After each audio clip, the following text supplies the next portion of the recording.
High, আমি makeup artist Piyali.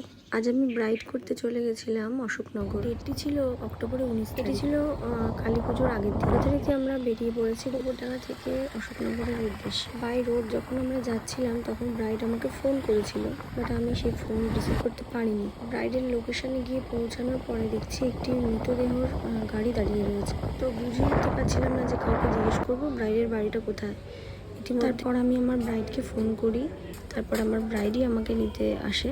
ব্রাইডের মুখে জানতে পারি যে তার ঠিক বাড়ির পাশের একটা বাড়িতে এরকম একটা দুর্ঘটনা হয়েছে। খুব খারাপ হয়ে গেছিল, সবার এত কান্নাকাটি করছিল দেখে ভীষণ খারাপ লাগছিল, কিন্তু কিছু করার নেই, এগুলো তো আমাদের হাতেও থাকে। বিয়ে বাড়িটাও পুরো থমথমে হয়েছিল, মানে ওটা যে বিয়ে বাড়ি সেটাই বোঝা যাচ্ছিল না। দেন আমি বসিয়ে দিই ব্রাইডকে সাজাতে, তো প্রিপারেশন শুরু করে দিয়েছিলাম, দেন মেকআপও শুরু করে দিলাম।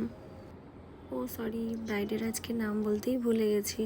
আমাদের ব্রাইডের নাম ছিল সঞ্জনা। ভীষণ মিষ্টি একটা মেয়ে। আমাকে ওর বিয়ের গল্প আর কি শেয়ার করছিল আমার সাথে। হঠাৎ করেই ওর বিয়েটি হয়ে যায়। সেই গল্প শ্বশুর বাড়ির লোকজনরা ওর পাকা কথা দিতে গিয়ে ওকে বিয়েটা দিয়ে নিয়ে আসে। তো সেই গল্পটাই দরকার ছিল। তুমি খাও। না না, আমি খাবো না, তুমি খাও। আমি খেয়ে তুমি হাফ আমি হাফ। আমি মাছের ঝোল দিয়ে ভাত খেয়ে এসেছি, আমি কিচ্ছু খাবো না। তুমি খাও না, এতগুলো আমি শেষ করতে পারবো না। না না, তুমি খাও। ভোরে ভোরে আমাকে জোর করে এগুলো খাওয়ানো হয়েছে। আমি চাইনি এত কিছু খেতে, কিন্তু ব্রাইডদের এত ভালোবাসা বা ব্রাইডের বাড়ির লোকের এত ভালোবাসা পেলে যে আমি মানে আমার চেহারাটা তো মানে দ্বিগুণ আছে, তিনগুণ হয়ে যাবে। আর ঠিক ব্রাইডের মানে ব্রাইড করতে গিয়ে এত মানুষের সাথে পরিচয় হয়, তারা এত ভালো মানুষ। পেছনে যে কজন ছিল প্রত্যেকটা মানুষ এত হাসাচ্ছিল, মানে বোর আমাকেও হতে দেয়নি, সঞ্জনাকেও হতে দেয়নি।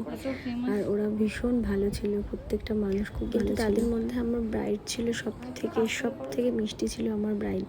আমার কাজ কেমন লাগছে তোমরা জানিও অবশ্যই। ব্রাইডের যেখানে আর কি বসার জায়গা ছিল সেখানে নিয়ে গিয়ে ব্রাইডকে বড্ড কালো লাগছিল, বা কোনো একটা লাইটের প্রবলেমের জন্য হয়তো ওরকম হচ্ছিল।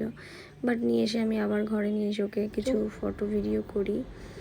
দেন ব্রাইডের বাড়ির থেকে আমি বেরিয়ে সেদিনকে বললাম না, তারপর একদিন কালী পুজো ছিল, তো রাস্তায় এই পরিমাণে ভিড় ছিল, ট্রেনে প্রচণ্ড ভিড় ছিল। দেন প্ল্যাটফর্মে আসলাম, একটা কালী ঠাকুর দেখেছিলাম, খুব ভালো লাগছিল। কাজ তোমাদের কেমন লাগছে?